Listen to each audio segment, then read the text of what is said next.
अस्सलाम वालेकुम दोस्तों, welcome to Adnan HSC channel. आप सबको मालूम है कि मैं अपने चैनल पे इंफॉर्मेटिव वीडियोस का ऑलरेडी आगाज़ कर चुका हूं, जो कि लेक्चर्स की सूरत में मेरे चैनल पे जो मौजूद हैं। तो आज उसी सीरीज़ के जो है हम अपने नेक्स्ट स्टेप पे चलेंगे, एक और नए टॉपिक को डिस्कस करेंगे। तो आज का जो टॉपिक है वो है कन्फाइंड स्पेस इंट्री। दोस्तों, ये एक बहुत ही इम्पोर्टेंट टॉपिक है और बहुत दिलचस्प टॉपिक है। मेरी वीडियो को आखिर तक देखें, इंशाल्लाह आपको मज़ा आएगा और बहुत ज़्यादा जो है वो इन्फॉर्मेटिव वीडियो होने वाली है। कन्फाइंड स्पेस को लेके जो भी आपकी रिक्वायरमेंट्स हैं, जो भी आपकी डाउट्स हैं, वो क्लियर हो जाएंगे इंशाल्लाह। तो चलते हैं अपने टॉपिक की तरफ, कन्फाइंड स्पेस। तो कन्फाइंड स्पेस क्या चीज़ है, मैं आपको सादा अल्फाज में समझाऊंगा कि कोई भी ऐसी चीज़ जो नेचर वाइज इनक्लोज्ड है और उसमें इंट्रेंस और एग्ज़िट के जो रास्ते हैं वो कम हैं, या फिर एक रास्ता है और उसमें ज़्यादा देर तक कोई भी इंसान जो है वो रह नहीं सकता वहाँ पे। या तो ऑक्सीजन की कमी हो सकती है, या फिर जो है वो ऑक्सीजन ज़्यादा होने की वजह से जो फायर के चांसेस है वो हो सकते हैं। तो ऐसी कोई भी चीज़ है उसको हम क्या कहेंगे कि ये कन्फाइंड स्पेस है। तो दोस्तों, इसकी जो डेफिनेशन है वो ये ऐसे होगी: any area which have enclosed in nature and there no may long human occupancy and the entry and exit are limited.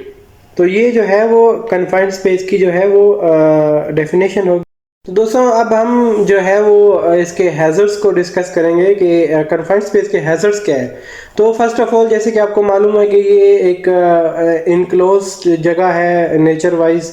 इसकी एग्जांपल्स जो हैं वो ये हो सकती हैं, वेसल्स हो सकते हैं, टैंक हो सकते हैं, डीप एक्सकवेशन जो कि 1.2 मीटर से डीप हो, वो एक्सकवेशन भी कन्फाइंड स्पेस कहलाती है।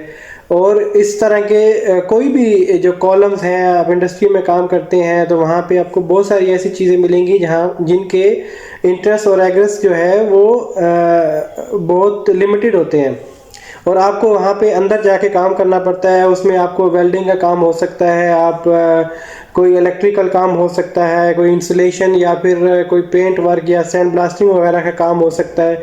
तो इन सब चीज़ों के लिए आपको क्या करना पड़ेगा कि आपको कन्फाइंड स्पेस एंट्री करनी पड़ेगी। तो उसकी कुछ रिक्वायरमेंट्स हैं और उसके हैज़र्ड्स हैं। तो फर्स्ट ऑफ ऑल हम इसके जो हैज़र्ड्स हैं वो डिस्कस करते हैं। तो इसमें जो मेन हैज़र्ड है वो ये है कि वहाँ पे कन्फाइंड स्पेस के अंदर ऑक्सीजन की कमी हो सकती है या फिर ऑक्सीजन ज़्यादा हो सकती है। और कमी होने का तो पता है कि अगर वहाँ पे ऑक्सीजन की कमी होगी तो इंसान के लिए सांस लेना मुश्किल है। लेकिन अगर ऑक्सीजन ज़्यादा हो जाती है तो फिर क्या मसला है, तो फिर उसमें फायर होने के चांसेस ज़्यादा हैं। तो इसमें जो हम रेशो लेते हैं ऑक्सीजन लेवल की, वो 19.5 टू 23.5 है। अगर इसके दरमियान ऑक्सीजन लेवल है तो ओके है, अगर 19.5 से नीचे है तो वहाँ पे कन्फाइंड स्पेस एंट्री नहीं हो सकती।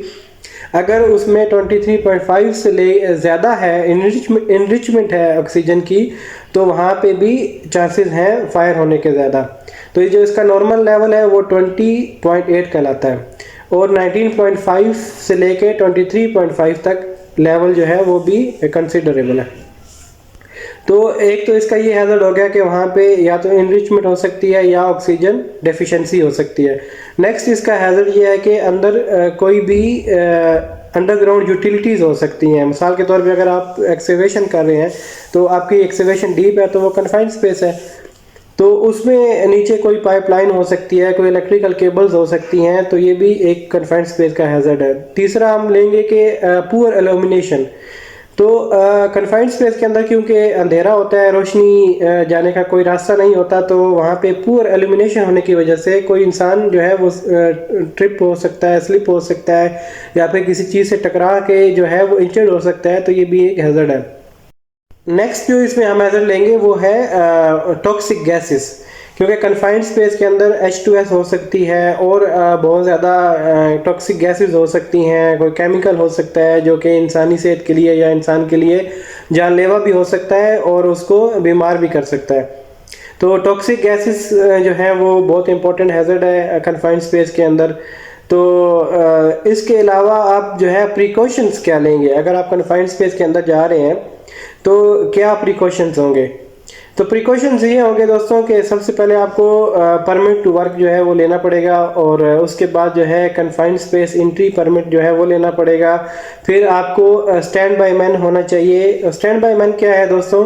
स्टैंड बाय मैन वो आदमी होता है जो कन्फाइंड स्पेस के अंदर जो लोग जा रहे होते हैं उनका जो है वो एंट्री करता है और एग्जिट करता है। यानी कि कोई भी आदमी जब कन्फाइंड स्पेस के अंदर जाता है तो वो अपना साइन करके टाइम लिखेगा, टाइम इन लिखेगा, और जब कन्फाइंड स्पेस के अंदर उसका काम खत्म हो जाएगा तो वो टाइम आउट लिखेगा और अपना सिग्नेचर करेगा। तो वो जो काउंट करने वाला आदमी है, और कोई फायर हो जाती है या फिर इस तरह का कोई इशू हो जाता है, कोई इमरजेंसी हो जाती है, तो ये स्टैंड बाय मैन या फायर वॉचमैन की रिस्पॉन्सिबिलिटी है कि वो इन चीज़ों को देखे। तो इसके अलावा आप क्या प्रिकॉशन लेंगे? इसके अलावा आप गैस टेस्ट करेंगे। जब भी कन्फाइंड स्पेस के अंदर जाना है तो गैस टेस्ट होना बहुत ज़्यादा ज़रूरी है। उससे आपको ऑक्सीजन लेवल भी पता चल जाएगा, और जो है अगर कोई टॉक्सिक गैसेस वगैरह है तो वो भी कंफर्म हो जाएंगी। उसके अलावा जो भी आदमी कन्फाइंड स्पेस के अंदर जा रहे हैं वो फुली ट्रेन होने चाहिए, वो कॉम्पिटेंट होने चाहिए अपने काम में भी, और कन्फाइंड स्पेस के अंदर जाने के लिए प्रॉपर फिट होने चाहिए मेडिकली भी। उससे पहले तो उनको चेक करने के लिए इंडस्ट्री एरियाज में उनका एक छोटा सा मेडिकल टेस्ट भी होता है, और वो डिपेंड करता है कि आप कौन सी इंडस्ट्री में काम कर रहे हैं, तो उनके रूल्स एंड रेगुलेशन के हिसाब से होता है। उसके बाद उनकी ट्रेनिंग होती है कन्फाइंड स्पेस के अंदर काम करने की। अगर उनके पास ट्रेनिंग नहीं है तो वो अलाउड नहीं है कन्फाइंड स्पेस के अंदर जाने के लिए। उसके अलावा जो प्रिकॉशंस आप लेंगे, आपको जो कन्फाइंड स्पेस है उसमें एयर ब्लोअर जो है वो काम करना चाहिए। एयर ब्लोअर से क्या होगा कि ताज़ा ऑक्सीजन जो है वो रोटेट होती रहेगी कन्फाइंड स्पेस के अंदर। उसके बाद जो प्रिकॉशंस होंगे, आपको पुअर एल्यूमिनेशन की वजह से आपको लाइटिंग करनी पड़ेगी अंदर कन्फाइंड स्पेस के अंदर, और जो लाइटिंग होगी वो 24 वाट से ज़्यादा जो है वो उसमें आप कोई भी लाइट लगा रहे हैं तो वो 24 वाट से ज़्यादा नहीं होनी चाहिए। उसके अलावा दोस्तों कन्फाइंड स्पेस के अंदर जाने से पहले आपको कंफर्म करना है कि जो सुपरवाइज़र है ये उसकी रिस्पॉन्सिबिलिटी होती है, ये जो साइट सेफ्टी ऑफिसर या फिर जो एरिया ओनर होते हैं उनकी रिस्पॉन्सिबिलिटीज़ होती है कि वो चेक करें कि कन्फाइंड स्पेस जो है वो टोटली ब्लाइंडिंग की हुई है। ब्लाइंडिंग क्या चीज़ होती है दोस्तों? कि जैसे आप एक कोई भी वेसल्स में जा रहे हैं तो आपने देखना ये है कि वो वेसल जो है वो रनिंग प्लांट से बिल्कुल कट आउट हो चुकी है, वहाँ पे लॉग आउट टैग आउट मौजूद है। लॉग आउट टैग आउट होना कन्फाइंड स्पेस में बहुत ज़्यादा ज़रूरी है, ताकि अगर आप कन्फाइंड स्पेस के अंदर काम कर रहे हैं तो कोई आदमी जो उस एरिया का एनर्जी सोर्स है वो किसी किस्म का भी हो सकता है, इलेक्ट्रिकल हो सकता है, मैकेनिकल हो सकता है, तो एनर्जी सोर्स जो है वो कटा रहे, ताकि अंदर काम करने वाले आदमी को कोई किसी किस्म का मसला ना हो अंदर। तो लॉग आउट टैग आउट और ब्लाइंडिंग डी ब्लाइंडिंग जो है वो कन्फाइंड स्पेस में बहुत ज़्यादा ज़रूरी रहती है। तो दोस्तों यही कुछ थे जो कन्फाइंड स्पेस के बारे में प्रिकॉशंस और हैजर्ड्स थे। तो उम्मीद करता हूँ आपको जो है वो समझने में आसानी हुई होगी मेरी वीडियो से।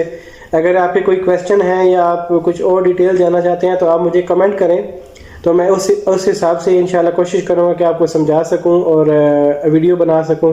तो मिलते हैं इंशाल्लाह एक और अच्छी सी वीडियो में, तब तक के लिए खुदा हाफिज़।